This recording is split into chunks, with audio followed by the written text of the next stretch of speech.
سے عرش پہ، نہ نبی ہر جگہ پہ، خدا ہر جگہ پہ، نبی مدینہ میں، فیض ہر جگہ پہ۔ نمبر 2 عقیدہ، نبی پاک صلی اللہ علیہ وسلم قبر مبارک میں زندہ ہے، حضور کی قبر پہ جا کے سلام پڑھو تو خود سنتے ہیں اور دور سے پڑھو تو ملائکہ پہنچا دیتے ہیں۔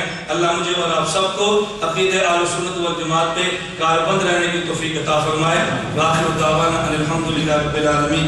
میں آپ سے گزارش کروں گا، ابھی توجہ رکھیں، میری آپ سے گزارش ہے، نمبر 1 جو غیر علماء ہیں ان کے لیے ہم نے ہر انگریزی ماہ کی پہلے جمعرات، جمعہ، ہفتہ 3 دن کا کورس رکھا ہے۔ آپ یہاں سے رائے والی گاڑی پر بیٹھیں، جب سرگودا کلاس ہوگا 10 کلومیٹر آگے بالکل مین روڈ کے اوپر مرکز اہل سنت والجماعت 87 جنوبی ہمارا ادارہ ہے، بہت بڑا بورڈ لگا ہوگا۔ جب سرگودا 10 کلومیٹر باہر نکل جائیں، آپ کے لیے تو سرگودا جانا بہت آسان ہے، مشکل نہیں ہے۔ غیر علماء کی ہر انگریزی ماہ کی پہلی جمعرات کے 3 دن، جمعرات مغرب کو پہنچے، جمعہ ہفتہ اور اپنا بستر ساتھ لے کر پہنچے۔ میں جماعت پرس کہتا ہوں ہم آپ کا ماہانہ سرودا مانتے ہیں، تم ہمارا زندگی والا ایک سرودا تو مانگو نا، ماننا چاہیے کہ نہیں؟ یہ دونوں کا معاملے کرنے ہیں نا، جماعت والے امام پہ لاتے ہیں، ہم امام کو بچاتے ہیں، وہ امام پہ لاتے ہیں، ہم امام کو بچاتے ہیں۔ امت کو امام امام پہ لانا بھی ہے اور امت کے امام اور امام کو بچانا بھی ہے، یہ 2 طریقے الگ الگ نہیں ہیں۔ امام امام پہ لاتے ہیں فضائل سے اور امام امام بچاتے ہیں دلائل سے۔ فضائل والا کام ان کے ذمہ، دلائل والا کام، تو یہ اتحاد کی بات ہے، اختلاف کی بات ہے۔ اس لیے ہماری جماعت کا نام کیا ہے؟ اتحاد اہل سنت والجماعت۔ اتحاد کبھی ساتھ کہتے ہیں اہل سنت، میں نے کہا نا، جمعیت اہل سنت، تبلیغی جماعت اہل سنت، وفاق المدارس اہل سنت، یہ سب اہل سنت ہیں، اور ان سب کا دفاع اتحاد اہل سنت والجماعت۔ جمعیت میں اشکال ہوتا ہے، میں جواب دیتا ہوں، آپ نے میرے بیان سنے نہیں ہے، میں کبھی جمعیت والے سے کہتا ہوں میں تمہارا وکیل بلا وکیل ہوں، کبھی آپ نے مجھے اپنے جلسوں پر نہیں بلایا، اور میں ہر جلسے پہ دفاع کرتا ہوں، تبلیغی جماعت کو وکیل بلا وکیل، ہر جگہ پہ دفاع۔ جب ہمارا کام ہے تو ہم کیوں نہ دفاع کریں؟ ہم کوئی وکیل پیسے والے تو نہیں کہ ہمارا پیش ہے پیسے دو اور دفاع کرا اور تو نہیں آتے، وہ تو معاملہ ہی نہیں ہے۔ اللہ پاک ہم سب کو آخرت کے لیے کام کرنے کی توفیق عطا فرمائے۔ اور طلباء سے ہماری گزارش ہے کہ شعبان میں وفاق المدارس کے امتحان جمعرات کو ختم ہوگا، ہفتے کو صبح 7 بجے 8 بجے انشاءاللہ ہمارا کورس شروع ہو جائے گا۔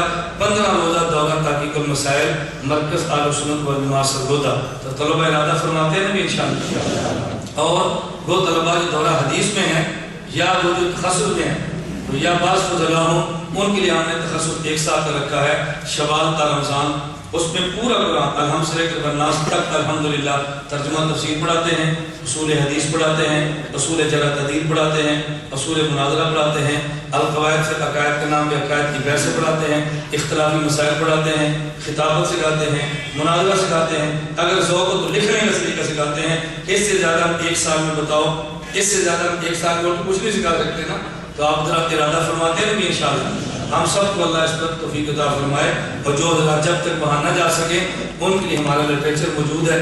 میں طلباء سے گزارش کروں گا علماء سے اپنے اپنے رسالے لگوائیں۔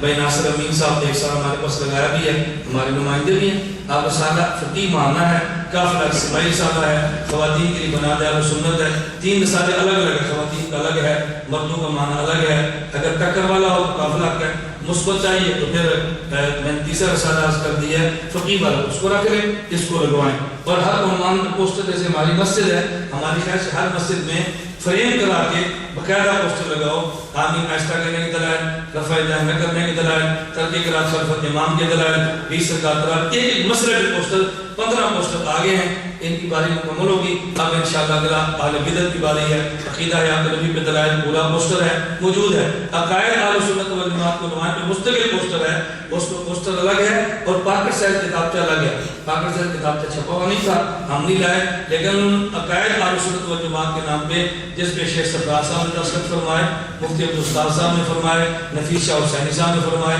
مولانا عبدالجانی صاحب نے فرمائے، ان سے دستخط کروانے کے بعد میں نے اس کو چھاپا تھا تاکہ ایسا نہ کہ میری تحقیق کوئی نہ سمجھے یہ ہمارے قابل کی تحقیقات ہیں۔ باقی ایک کتاب ہے فرقہ اہل حدیث پاک و ہند کا تحقیقی جائزہ، آپ اس کو رکھیں۔ فرقہ بریلویت پاک و ہند کا تحقیقی جائزہ، اس کو رکھیں۔ اور ہم قریب انشاءاللہ فروری میں کتاب آ جائے گی فرقہ جماعت المسلمین پاک و ہند کا تحقیقی جائزہ۔ اس کے بعد کام شروع ہے فرقہ جماعتیت پاکستان کا تحقیقی جائزہ۔ یہ پاک و ہند نہیں، صرف پاکستان کے ہیں، ہندوستان میں کا وجود ہی نہیں، یہ مصیبت ہمارے لیے کھڑی ہوئی ہے، وہاں ہندوستان میں کوئی فتنہ نہیں ہے۔ اور 5ویں کتاب انشاءاللہ 2-4 مہینے بعد شروع ہو جائے گی، فرقہ مودودیت پاک و ہند کا تحقیقی جائزہ انشاءاللہ مفصل اس پہ پوری کتاب آئے گی، تاریخ، نظریات، فہمی مسائل، آپ کا دل خوش ہو جائے گا دیکھ کے انشاءاللہ۔ ہماری یہ کتاب دیکھیں گے فرقہ حدیث پاک و ہند ابھی ہندوستان دیوبند سے شبان میں 4,500 کی تعداد میں چھپوا کے مفت کو نظرانے ترسیم کرائے، آپ دیکھیں گے نا پھر آپ اندازہ ہوگا۔ پھر ہماری کتاب ہے نماز اہل سنت والجماعت، کتاب کا نام کیا ہے؟ نماز اہل سنت والجماعت۔ وہ میرے پاس چونکہ بہت کم تھی اس لیے بہت ہی کم ہوگی، شروع سے لے کے نماز کے آخر تک ہر مسئلے پر حدیث۔ اور یہ میں جب حرم گیا تو مولانا مکی حجازی کو درس حرم نے فرمایا، یہ ان کی پیشکش پر میں نے کتاب لکھی، انہوں نے فرمایا کتاب ایسے لکھو کہ شروع سے آخر تک ہر مسئلے پر حدیث ہو، جو سلفیت کرو بیس کو توڑو۔ الحمدللہ وہ کتاب بھی آ گئی، ہمارا تصنیفی تحریری سب کام جاری ہیں۔ دعا فرمائیں کہ اللہ ان تمام امور میں برکتیں عطا فرمائیں، اللہ قبول فرمائے۔ حضرت ابو بکر صدیق رضی اللہ تعالیٰ عنہ، ابو بکر کیوں کہتے ہیں؟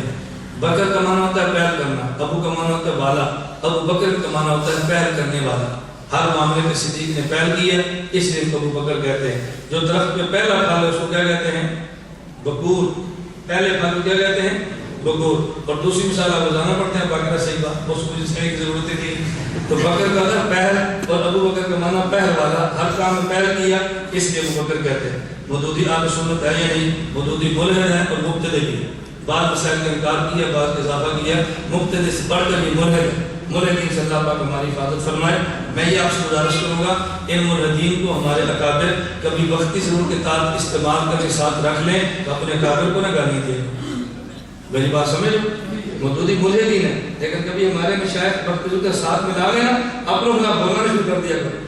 انگریز کو نکالنے کے لیے شیخ الہند نے ہندوستان کی کانگریس کو ساتھ ملایا تھا کہ وہ ہندو تھے نا، تو ملانے سے مسلمان تھوڑی ہو گئے، نہ وہ مسلمان ہے نہ شیخ الہند پر کوئی اعتراض ہے، نہ یہ ٹھیک ہوگا نہ ہمیں اپنے قابل کے اوپر کوئی اعتراض ہوگا۔ ان کو درمیان سے گھسیٹو، اپنے مشائخ کو کچھ نہ بولو۔ مجھے ایک ساتھی ایک مرتبہ کہنے لگا آپ پہلے دوسرے خلاف بہت بولتے ہیں، مماتی خلاف بہت بولتے ہیں، بریلی خلاف بہت بولتے ہیں، مولانا فضل الرحمان صاحب نے اتحاد کیا ہوا ہے۔ میں نے کہا نبی پاک صلی اللہ علیہ وسلم جب فاتح بن کر مکہ گئے تو فرمایا فلاں فلاں کو قتل کر، تو کہا تھا عبداللہ بن خطل تھا، وہ پردہ کعبے کا پکڑ کے لٹکا ہوا تھا، اور ضرورت پردہ فرمایا اس کو وہی مار دو۔ نبی پاک صلی اللہ علیہ وسلم نے غلاف کعبہ کو کچھ نہیں کہا، اندر سے اس کو نکالا ہے۔ میں نے کہا مولانا فضل الرحمان سے پستال کچھ نہیں کہے گے، جو نیچے چھپے ہیں ان کو نکال دیں۔ تو بات سمجھ آئی؟ ہمارے یہاں علمی کی وجہ سے اپنے قابل کی دستار پہ حملہ کرتے ہیں۔ میں نے کہا دشمن ان دستار میں جو چھپتا ہے نا، ان کا چھپا مقدس ہے، دشمن اندر نکال۔ بات سمجھ آ رہی ہے؟ ہماری پالیسیاں اگر آپ سے نشین فرما دیں نا، کبھی بھی اختلاف نہیں، کبھی۔ وہ ہماری سیاسی ضرورتیں ہیں، ان سیاسی ضرورتوں مطابق کو استعمال کرنا وہ ہمارے قابل کی پالیسیاں ہیں۔ ہمارے حضرات ان کو دیتے کچھ نہیں ہے، ان کو ساتھ ملا کر دیتے بہت کچھ ہے۔ ایسے اتحاد جس میں کچھ دیں وہ تو نقصان دہ ہے، اتحاد کر کے کچھ لے رہے تو یہ بات اور ہوتی ہے۔ میری بات سمجھیے نا؟ ہاں، اس پر آپ نے کبھی گرا نہیں کرنا، مشاہد کے خلاف نہ بولا کرو۔ بعض آپ کہتے ہیں ذاکر نائک کہ اصولی مباحث سے بات کریں تو اچھی ارتقاء درست کرے۔ میں نے گزارش کر دی ہے، عموماً بات یہ ہے کہ تقابل ادیان پر بات کریں تو سن لیا کریں، اور جب وہ مفتی بن کے مسئلہ پیش کرے تو اس کی بات میں سنا کریں، یہ عمومی بات ہے۔ لیکن تقابل ادیان پر وہ بڑی غلطیاں کرتا ہے جس پر عام آدمی کی توجہ نہیں جاتی، ہم کہتے ہیں اس کو سننے کی ضرورت ہی کیا ہے، اور اگر ہمارا چینل بن جائے گا تو لوگ ہمیں سنیں گے۔ تو آپ یہ دعا کرو اللہ ہمیں اسباب عطا فرمائے اور ہم اپنا کام شروع کر دیں۔ میں آپ سے فنڈ نہیں مانگتا، آپ دعا کر سکتے ہو، بس دعائیں تو شروع کرو، اللہ ہمیں توفیق عطا فرمائے۔ برائے مہربانی یہ کاغذ اس کو آگے پہنچا، تم رکا لے کر دیکھتے ہو پوری کتاب لکھ دیتے ہو۔ مودودی کے بارے میں نے خلاصہ عرض کر دیا، گمراہ ہے، ملحد ہے، اس کی کتابوں کو پڑھنا جائز نہیں، نہ پڑھے۔ وہ بندہ پڑھے جس کو اس کے خلاف کام کرنا ہے، عقیدت کے لیے نہ پڑھے۔ مذاہب اربعہ کے 4 امام ہیں، یہ کیسے بنے؟ حالانکہ مجتہدین اور بھی تھے، مجتہدین اور بھی تھے، لیکن ان کے اجتہاد کو اللہ نے مقبولیت سے نوازا اور دنیا میں چلا دیا۔ باقی اجتہادات مجتہدین کے آگے چل نہیں سکے، یہ اللہ نے چلا دیا، ہم نے 4 کو لے لیے، باقی جو نہیں چلے اس کو ہم نے بھی چھوڑ دیے۔ پولیو بچوں کو پلانا کیسا ہے؟ میں تو اپنے بچوں کو پلاتا ہوں، آپ پلائیں یا آپ نہ پلائیں، میں فتوا نہیں دیتا، میں اپنا عمل ہوتا ہوں، میں پلاتا ہوں۔ اصل میں بہت سارے معاملات ایسے جس میں ہم بعض بحث برائے بحث نیا ایشو کھڑا کر دیتے ہیں، کچھ نئے ایشو تھوڑے سے کنٹرول کیا کریں، کچھ ایشوز کو کنٹرول کیا کریں، اس کو اتنی جنگ لڑے جتنی آپ لڑ سکتے ہیں،